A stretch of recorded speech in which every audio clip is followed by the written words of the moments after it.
ಜೈ ಬಾಬಾ ಸ್ವಾಮಿ. ಹಿಮಾಲಯದ ಸಮರ್ಪಣಾ ಯೋಗ ಭಾಗ 1, ಸಂಚಿಕೆ 63, ಪುಟ ಸಂಖ್ಯೆ 365. ಇವತ್ತಿನ ಗ್ರಂಥ ಪಠಣವನ್ನು ಗುರುವಂದನೆಯೊಂದಿಗೆ ಪ್ರಾರಂಭ ಮಾಡೋಣ. ಓಂ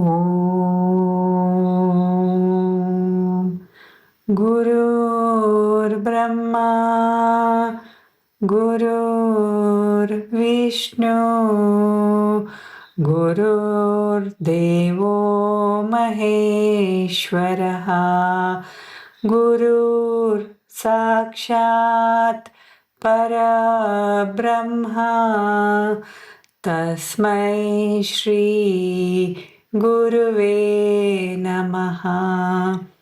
ತಸ್ಮೈ ಶ್ರೀ ಗುರುವೇ ನಮಃ.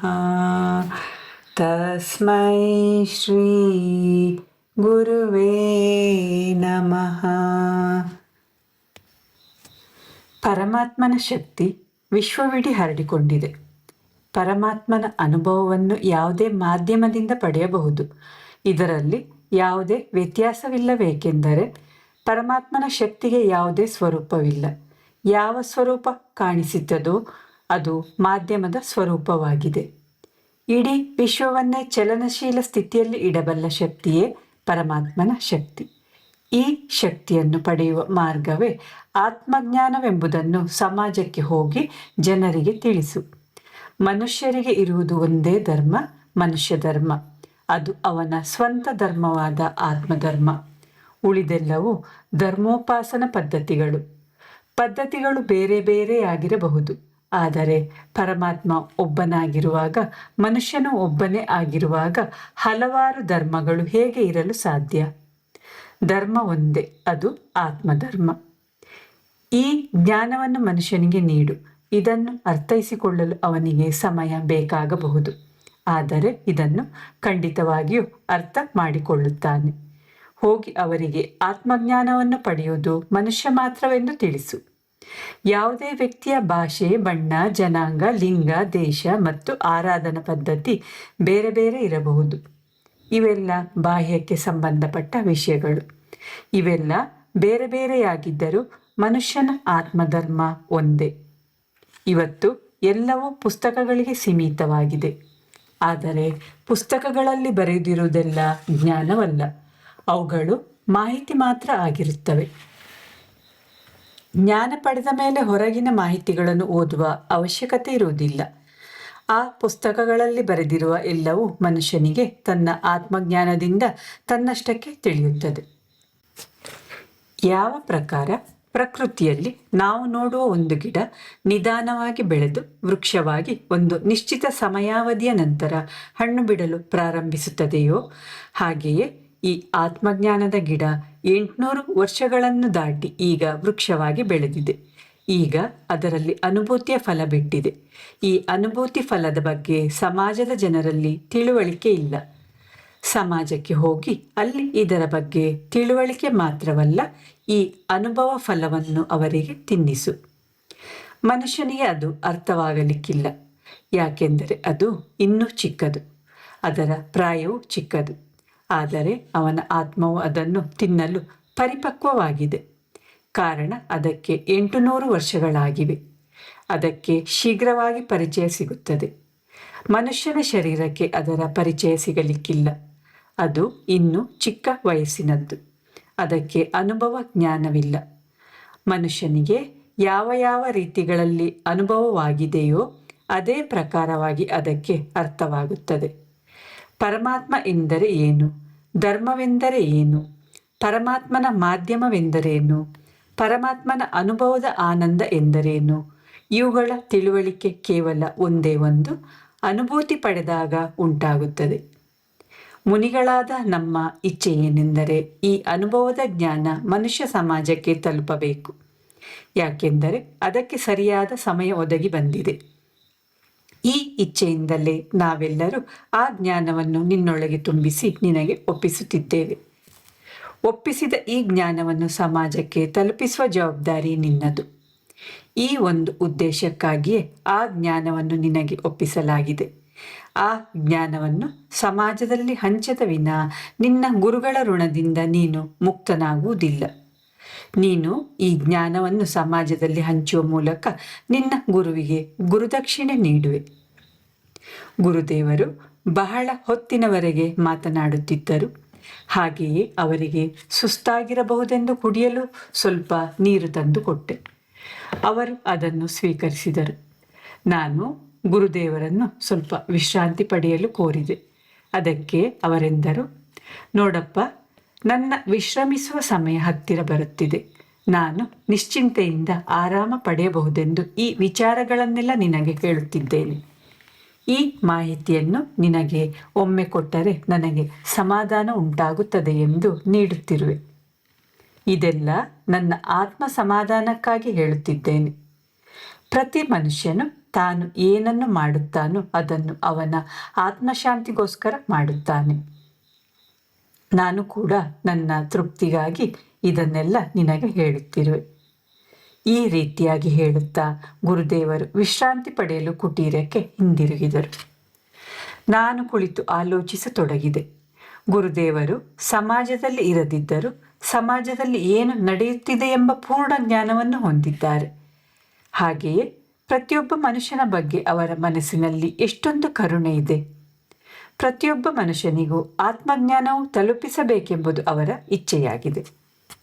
ಅದು ಅವರ ಇಚ್ಛೆಯಾದ ಕಾರಣ ಈ ಕಾರ್ಯವನ್ನು ಖಂಡಿತವಾಗಿ ಅವರು ಮಾಡುತ್ತಾರೆ. ಈ ಕಾರ್ಯವು ಖಂಡಿತ ಆಗುತ್ತದೆ. ಈ ಕಾರ್ಯಕ್ಕೆ ನಾನು ಮಾಧ್ಯಮವಾಗುತ್ತೇನೆ. ಆದರೆ ಈ ಕಾರ್ಯ ನನ್ನಿಂದ ಹೇಗೆ ಆಗಬಹುದೆಂದು ಗೊತ್ತಾಗುತ್ತಿಲ್ಲ. ನಾನು ಈ ನಿರ್ಜನ ಪ್ರದೇಶದಿಂದ ಹೊರಗೆ ಹೋಗುವುದಾದರೂ ಹೇಗೆ? ಯಾವುದೇ ಮನುಷ್ಯನಿಗೆ ಈ ಬೇರ್ಪಟ್ಟಂತಹ ನಿರ್ಜೀವ ಪ್ರದೇಶಕ್ಕೆ ಬರಲು ಸಾಧ್ಯವಿಲ್ಲ. ಇದು ಗುರುದೇವರ ಕೆಲಸ. ಇದರ ಬಗ್ಗೆ ಅವರೇ ವಿಚಾರ ಮಾಡಲಿ. ಅಗತ್ಯವಿಲ್ಲದೆ ನಾನೇಕೆ ಇದರ ಬಗ್ಗೆ ವ್ಯರ್ಥವಾಗಿ ಚಿಂತಿಸಬೇಕು? ಅವರು ಈ ಕಾರ್ಯವು ನಡೆಯಬೇಕೆಂದು ಸಂಕಲ್ಪ ಮಾಡಿದ್ದಾರೆ. ಆ ಕಾರ್ಯವು ಕಾರ್ಯರೂಪಕ್ಕೆ ಬರಲು ಅವರೇ ಯಾವುದಾದರೂ ಮಾರ್ಗವನ್ನು ಕಂಡುಹಿಡಿದು ಈ ಕೆಲಸವನ್ನು ಕಾರ್ಯರೂಪಕ್ಕೆ ತರುತ್ತಾರೆ. ನಿರೀಕ್ಷೆ ಇರುವುದು ಕೇವಲ ಸರಿಯಾದ ಸಮಯಕ್ಕಾಗಿ ಮಾತ್ರ. ಉಚಿತ ಸಮಯ ಬರುವಾಗ ವೃಕ್ಷ ಫಲವನ್ನು ನೀಡುತ್ತದೆ. ಜನರು ಪರಮಾತ್ಮನ ಕೃಪೆಗಾಗಿ ಕಾಯಬೇಕು. ಕೃಪೆಯ ವೃಷ್ಟಿ, ಆ ಅನುಭವದ ಮಳೆ ಯಾವ ಸಮಯದಲ್ಲಾದರೂ ಆಗಬಹುದು. ನಂತರ ಗುರುದೇವರು ಹೇಳಿದರು, ಕೃಪೆಯನ್ನು ಗ್ರಹಿಸಿಕೊಳ್ಳಲು ನಾವು ಯಾವಾಗಲೂ ತಯಾರಾಗಿರಬೇಕು. ಕೃಪೆಯು ಪರಮಾತ್ಮನ ಕರುಣೆಯ ಫಲ. ಈ ಕರುಣೆ ಯಾವಾಗ ಆಗುತ್ತದೆ, ಹೇಗೆ ಆಗುತ್ತದೆ ಎಂಬುದೆಲ್ಲ ಪರಮಾತ್ಮನಿಗೆ ಮಾತ್ರ ಗೊತ್ತು. ಎಲ್ಲವೂ ಅವನನ್ನು ಅವಲಂಬಿಸಿಕೊಂಡಿದೆ. ನಾನು ನನ್ನ ಗುರುಗಳಿಗೆ ನೀಡಿದ ಆಶ್ವಾಸನೆಗೆ ಕಟ್ಟುಬಿದ್ದು ಈ ನಿರ್ಜೀವ ದ್ವೀಪದಲ್ಲಿ ಪರಮಾತ್ಮನ ಕರುಣೆಗಾಗಿ ಕಾಯುತ್ತಿದ್ದೆ. ಪರಮಾತ್ಮನು ಕೃಪೆ ತೋರಿ ನಿನ್ನನ್ನು ನನ್ನಲ್ಲಿಗೆ ಕಳುಹಿಸಿದನು. ನೀನು ಬಂದ ಫಲದಿಂದಾಗಿ ನಾನು ನನ್ನ ಗುರುವಿನಿಂದ ಪಡೆದ ಜ್ಞಾನ ಭಂಡಾರವನ್ನು ನಿನಗೆ ಒಪ್ಪಿಸಲು ಸಾಧ್ಯವಾಯಿತು. ನಿನಗೆ ಒಪ್ಪಿಸುವುದಾಗಿ ನಾನು ನನ್ನ ಗುರುವಿಗೆ ಮಾತು ಕೊಟ್ಟಿದ್ದೆ. ನೀನು ಇಲ್ಲಿಗೆ ಬಂದದ್ದು ನಾನು ನನ್ನ ಆಶ್ವಾಸನೆಯಿಂದ ಬಿಡುಗಡೆ ಹೊಂದಿದಂತಹ ಈ ದೊಡ್ಡ ಘಟನೆಗಳು ಪರಮಾತ್ಮನ ದಯೆಯಿಂದಾಗಿವೆ. ನಾವು ಧ್ಯಾನ ಮಾಡಿದಾಗ ನಾವು ಪರಮಾತ್ಮನ ಶಕ್ತಿಗಳೊಂದಿಗೆ ಸೇರಿಕೊಳ್ಳುತ್ತೇವೆ. ಹಾಗೆಯೇ ನಾವು ನಮ್ಮ ಅಸ್ತಿತ್ವವನ್ನು ಕಳೆದುಕೊಳ್ಳುತ್ತೇವೆ. ಈ ಪ್ರಕ್ರಿಯೆ ಬಹಳ ಸೂಕ್ಷ್ಮ ರೂಪದಲ್ಲಿ ಉಂಟಾಗುತ್ತದೆ. ಇವೆಲ್ಲ ಮಾಡಬಹುದಾದ, ನೋಡಬಹುದಾದ ಅಥವಾ ಇತರರಿಗೆ ತೋರಿಸಬಹುದಾದ ಶಾರೀರಿಕ ಪ್ರಕ್ರಿಯೆಗಳಲ್ಲ. ಇದು ನಾವು ಪ್ರಕೃತಿಯ ಸಾನ್ನಿಧ್ಯದಲ್ಲಿದ್ದಾಗ ಸೂಕ್ಷ್ಮವಾಗಿ ಆಗುವಂತಹ ಪ್ರಕ್ರಿಯೆ. ಇದರಲ್ಲಿ ಪ್ರಥಮವಾಗಿ ಶರೀರದ ಮೇಲೆ ನಿಯಂತ್ರಣವನ್ನು ಸಾಧಿಸಬೇಕು. ಯಾಕೆಂದರೆ ಈ ಹತೋಟಿಯಲ್ಲಿಡುವ ಪ್ರಕ್ರಿಯೆಯು ಹೊರಗಿನಿಂದ ನಿಧಾನವಾಗಿ ಪ್ರಾರಂಭಗೊಂಡು ಒಳಗೆ ಹೋಗಿ ನಿಗ್ರಹಿಸುವ ಕಾರ್ಯವನ್ನುಂಟು ಮಾಡುತ್ತದೆ. ನಾವು ಶರೀರವನ್ನು ನಿಯಂತ್ರಿಸಿದ ಮೇಲೆ ಶರೀರದ ಜ್ಞಾನ ಹಾಗೂ ಶರೀರದ ಅರಿವು ನಿಧಾನವಾಗಿ ಕಡಿಮೆಯಾಗಿ ಆಧ್ಯಾತ್ಮಿಕ ಅಭ್ಯಾಸಕ್ಕೆ ಶರೀರವು ಯೋಗ್ಯವಾಗುತ್ತದೆ.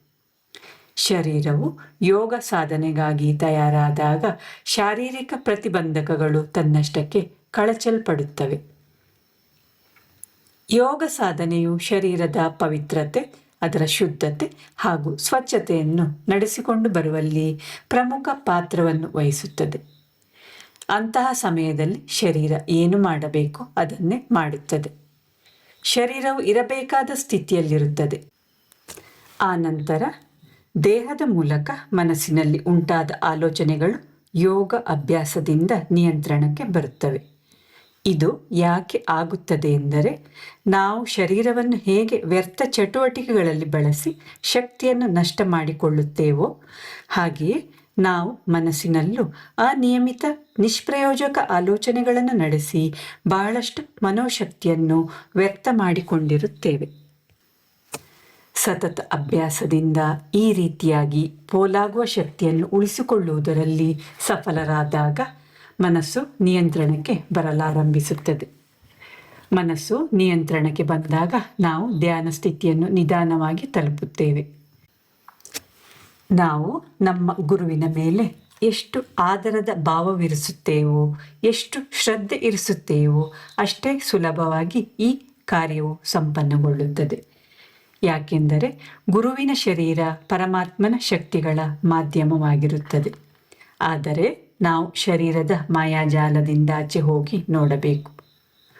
ನಾವು ಅವನನ್ನು ಏಕೆ ಮಾಧ್ಯಮವಾಗಿ ಸ್ವೀಕರಿಸಿದ್ದೇವೆಂದು ಆಲೋಚಿಸಬೇಕು. ನಾವು ಅವನನ್ನು ಅನುಭವದ ಹಂತದಿಂದ ಅನುಭವಿಸಬೇಕೇ ಹೊರತು ಶಾರೀರಿಕ ಹಂತದಿಂದ ಯೋಚಿಸಬಾರದು. ಅವನನ್ನು ಮಾಧ್ಯಮವಾಗಿ ಮಾಡುವ ಸಮಯದಲ್ಲಿ ಪರಮಾತ್ಮ ಅವನ ಆತ್ಮವನ್ನು ಮಾತ್ರ ನೋಡುತ್ತಾನೆ. ಆತ್ಮಶಕ್ತಿ ಅತಿ ಸೂಕ್ಷ್ಮ ಶಕ್ತಿ, ನೋಡಲಾಗದ, ಕೇವಲ ಅನುಭವಿಸಬಹುದಾದ ಒಂದು ಶಕ್ತಿ. ಅದನ್ನು ಶ್ರದ್ಧೆಯಿಂದ ಸ್ವೀಕರಿಸಬೇಕು. ಹಾಗೆ ಅದನ್ನು ಸ್ವೀಕರಿಸುವುದು ಆತ್ಮದ ಭಾವವಾಗಿರುತ್ತದೆ. ಗುರುವಿನ ಶರೀರವನ್ನು ಪರಮಾತ್ಮನ ಮಾಧ್ಯಮವೆಂದು ತಿಳಿದುಕೊಳ್ಳಬೇಕು. ಆಗ ಮಾತ್ರ ಆ ಶಕ್ತಿಗಳ ಅನುಭವ ನಮಗೆ ಉಂಟಾಗಲು ಸಾಧ್ಯ. ಗುರುವಿನಿಂದ ಏನನ್ನು ಪಡೆದರೂ ಅದು ಗುರುವಿನ ಮೇಲೆ ಇಟ್ಟಿರುವ ನಂಬಿಕೆಯಿಂದ ಪಡೆಯುವಂತಹದ್ದು. ಕಣ್ಣಿಗೆ ಕಾಣುವ ಗುರುವಿನ ಶರೀರದಲ್ಲಿ ಏನೂ ಇರುವುದಿಲ್ಲ. ನಾವು ಆ ಶರೀರದ ಆಚೆ ಹೋಗಿ ನೋಡಬೇಕು. ಗುರುದೇವರು ಇದನ್ನೆಲ್ಲ ಹೇಳುತ್ತಿರುವಾಗ ನನ್ನ ಗಮನ ಅವರ ಶರೀರದ ಕಡೆ ಹೋಯಿತು. ಅವರ ಸುತ್ತಲೂ ಪ್ರಕಾಶವೇ ಪ್ರಕಾಶವಿದ್ದಂತೆ ಅನುಭವ ಉಂಟಾಯಿತು. ಉದಯಿಸುವ ಸೂರ್ಯನಿಂದ ಮೂಡುವ ಚಿನ್ನದಂತಹ ಕಿರಣಗಳಂತೆ ಆ ದೃಶ್ಯ. ಆ ಪ್ರಕಾಶ ಹೆಚ್ಚಾಗುತ್ತಲೇ ಇತ್ತು. ನಾನು ನೋಡುತ್ತಿದ್ದ ಹಾಗೆ ಆ ಪ್ರಕಾಶ ಕಿರಣಗಳ ಸುಳಿಯೊಳಗೆ ಗುರುದೇವರ ಶರೀರ ಅಸ್ಪಷ್ಟವಾಗಿ, ಆನಂತರ ನಿಧಾನವಾಗಿ ಅವರ ಇಡೀ ಶರೀರವೇ ಅದೃಶ್ಯವಾಯಿತು. ಬದಲಿಗೆ ಆ ಶರೀರ ಒಂದು ದೊಡ್ಡ ಪ್ರಕಾಶಮಾನವಾದ ಬೆಳಕಿನ ಪುಂಜವಾಯಿತು. ಹಾಗೆಯೇ ಆ ಹೊನ್ನಿನ ಬೆಳಕಿನ ಪುಂಜ ದೊಡ್ಡದಾಗುತ್ತಾ ಹೋಯಿತು. ಆ ಹೊನ್ನಿನ ಬೆಳಕಿನ ಪುಂಜ ಹಿರಿದಾಗುತ್ತಾ ಹೋಗುತ್ತಿತ್ತೋ ಅಥವಾ ನಾನೇ ಕಿರಿದಾಗುತ್ತಾ ಹೋಗುತ್ತಿದ್ದೆನೋ ಎಂದು ಈಗ ನನಗೆ ನಿಶ್ಚಿತ ರೂಪದಲ್ಲಿ ಹೇಳಲಾಗುತ್ತಿರಲಿಲ್ಲ. ಆದರೂ ಅಲ್ಲಿ ಏನೋ ಆಗುತ್ತಿತ್ತು. ನಾನಂತೂ ನಿಧಾನವಾಗಿ ಒಂದು ನೀರಿನ ಹನಿಯಷ್ಟು ಚಿಕ್ಕವನಾದೆ. ಆ ಬೆಳಕಿನ ಪುಂಜ ಇಡೀ ವಿಶ್ವವನ್ನೇ ವ್ಯಾಪಿಸಿತು. ಆ ವಿಶ್ವವ್ಯಾಪಿ ಪ್ರಕಾಶದ ಪುಂಜದಲ್ಲಿ ನನ್ನ ಅಸ್ತಿತ್ವ ನಗಣ್ಯವಾಗಿ ಬಿಟ್ಟಿತ್ತು. ನನಗೆ ನಾನೇ ಕಾಣದಂತಾಯಿತು. ನಿಧಾನವಾಗಿ ನನಗೆ ಯಾವುದೇ ಅಸ್ತಿತ್ವವಿಲ್ಲದಾಯಿತು. ನಾನು ಕೂಡ ಆ ಬೆಳಕಿನ ಪುಂಜದ ಒಂದು ಅಂಶವಾಗಿ ಬಿಟ್ಟಿದ್ದೆ. ನನಗೆ ಪರಮಾತ್ಮನ ದರ್ಶನ ಉಂಟಾಯಿತು. ಪರಮಾತ್ಮ ಈ ವಿಶ್ವವನ್ನು ನಡೆಸುವ ಒಂದು ವಿಶ್ವವ್ಯಾಪಿ ಶಕ್ತಿ ಎಂಬುದನ್ನು ನಾನು ಆ ಕ್ಷಣ ಅನುಭವಿಸಿದೆ. ಇಡೀ ವಿಶ್ವವೇ ಪರಮಾತ್ಮಮಯವಾದದ್ದು. ಅದರಲ್ಲಿ ನಾನು ಎಂಬ ನನ್ನ ಅಹಂಕಾರವನ್ನು ಇದಕ್ಕೆ ಹೋಲಿಸಿದಾಗ ಅದು ಏನೇನೂ ಅಲ್ಲ. ನನ್ನ ಅಸ್ತಿತ್ವ ಒಂದು ಕೀಟಕ್ಕಿಂತಲೂ ಕಡಿಮೆ. ನಾನು ಅದೆಷ್ಟು ಚಿಕ್ಕವನು, ಪರಮಾತ್ಮನು ಅದೆಷ್ಟು ದೊಡ್ಡವನು ಎಂಬ ಅರಿವು ಆ ಕ್ಷಣ ನನಗುಂಟಾಯಿತು. ಸ್ವಲ್ಪ ಹೊತ್ತಿನ ನಂತರ ಆ ಪ್ರಜ್ವಲ ಬೆಳಕು ಒಂದು ಕಡೆ ಸ್ಥಿರವಾಗತೊಡಗಿತು. ಅದು ಒಂದೇ ಕಡೆ ಕೇಂದ್ರೀಕೃತವಾಗತೊಡಗಿತು. ಅದು ಒಂದು ಬಿಂದುವಿನಂತೆ ಒಟ್ಟಾಗತೊಡಗಿತು. ನಿಧಾನವಾಗಿ ಆ ಬಿಂದು ಗುರುದೇವರ ಆಕಾರವನ್ನು ಪಡೆಯಿತು. ಆದರೂ ಆ ಆಕಾರ ದೊಡ್ಡದಾಗಿತ್ತು. ಆನಂತರ ಅದು ಗುರುದೇವರ ಶರೀರದ ಆಕಾರವನ್ನು ಪಡೆಯಿತು.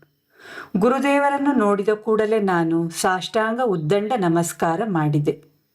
ಅವರು ತಮ್ಮ ಬಲಕಾಲಿನ ಹೆಬ್ಬೆರಳಿನಿಂದ ನನ್ನ ತಲೆಯನ್ನು ಮುಟ್ಟಿದರು. ನನಗೆ ನನ್ನ ಶರೀರದಲ್ಲಿ ಮಿಂಚು ಸುಳಿದ ಅನುಭವ ಉಂಟಾಯಿತು. ನನ್ನ ಇಡೀ ಶರೀರ ಮಂಜುಗಡ್ಡೆಯಂತೆ ತಣ್ಣಗಾಯಿತು. ಆ ಅವಸ್ಥೆಯಲ್ಲಿ ನಾನು 3 ದಿನಗಳವರೆಗೆ ಇದ್ದೆ. ಜೈ ಬಾಬಾ ಸ್ವಾಮಿ. ಇವತ್ತಿನ ಗ್ರಂಥ ಪಠಣವನ್ನು ಮುಕ್ತಾಯಗೊಳಿಸುತ್ತಿದ್ದೇನೆ. ಶಾಂತಿ ಪಾಠ. ಓಂ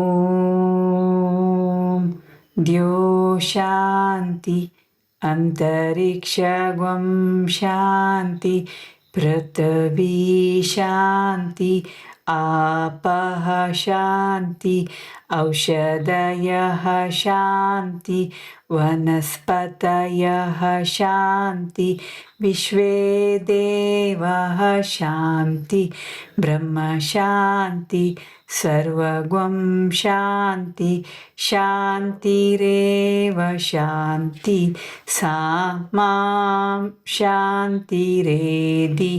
ಓಂ ಶಾಂತಿ ಶಾಂತಿ ಶಾಂತಿ. ಸರ್ವರಿಷ್ಟ ಸುಶಾಂತಿರ್ಭವತು.